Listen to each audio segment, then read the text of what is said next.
Channel पर पहली बार आए तो चैनल को सब्सक्राइब कर दें। रवि नाम का एक लड़का दिल्ली की किसी एक फैक्ट्री में सफाई का काम किया करता था। उसके घर से फैक्ट्री करीब 5 किलोमीटर दूर थी। वो हमेशा अपनी साइकिल से ही फैक्ट्री जाता था।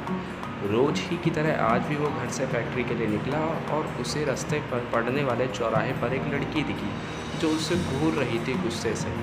उसने पलटकर लड़की को नहीं देखा और सीधे अपने काम पर चला गया। रोज़ाना इसी तरह हफ्ते भर वह लड़की चौराहे पर खड़ी होकर रवि को घूरती थी और रवि उसे अनदेखा करके फैक्ट्री चला जाता था। करीब 7 दिन बाद जब रवि फैक्ट्री जा रहा था तो उसे वो लड़की उस जगह पर खड़ी नहीं दिखी। रवि के मन में एक अजीब सा प्रश्न उठा। रवि ने सोचा कि उस लड़की से कुछ पूछा या बात करने में भी डरता था क्योंकि वो पूरी तरह से घूरती थी।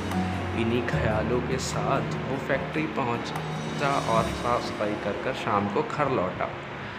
वो लड़की एक हफ्ते तक उसी चौराहे पर नहीं दिखी। एक दिन जब शाम वो लड़का पहुंचा तो उसने अपने बिस्तर पर एक चिट्ठी देखी। कैसे मिली? उसने सोचा कि लड़की को पता कैसे मिला, मेरे बेड तक कैसे पहुंची ये चिट्ठी।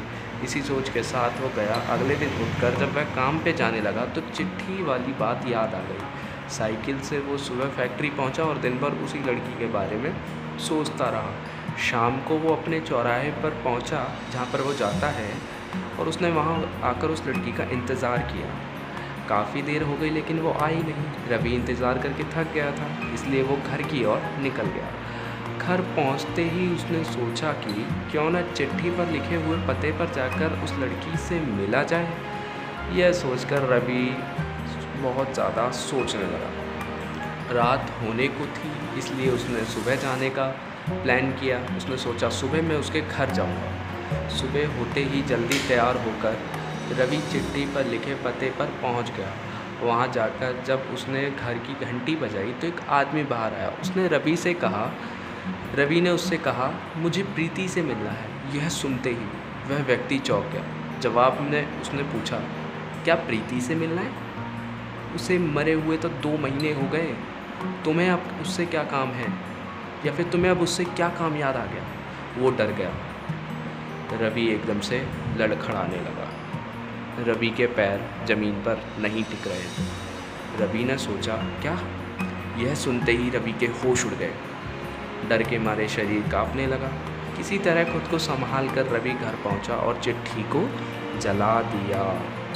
उसके मन में कई तरह के सवाल उठने लगे। उसने सोचा कि वो लड़की जो मुझे रोज़ दिखती थी वो भूत थी। मुझे एक भूत ने चिट्ठी भेजी थी। यही सोचकर वो घर में दुबक कर बैठ गया।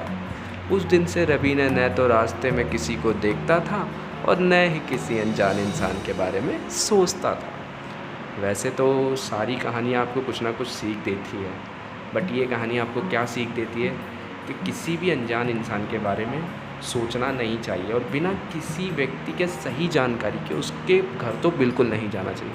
मेरी कहानी का मकसद आपको डराना नहीं, आपको सजग करना है। इस कहानी से आपको बहुत सीख मिली होगी कि किसी भी विदाउट जानकारी किसी के घर नहीं जाना चाहिए। धन्यवाद।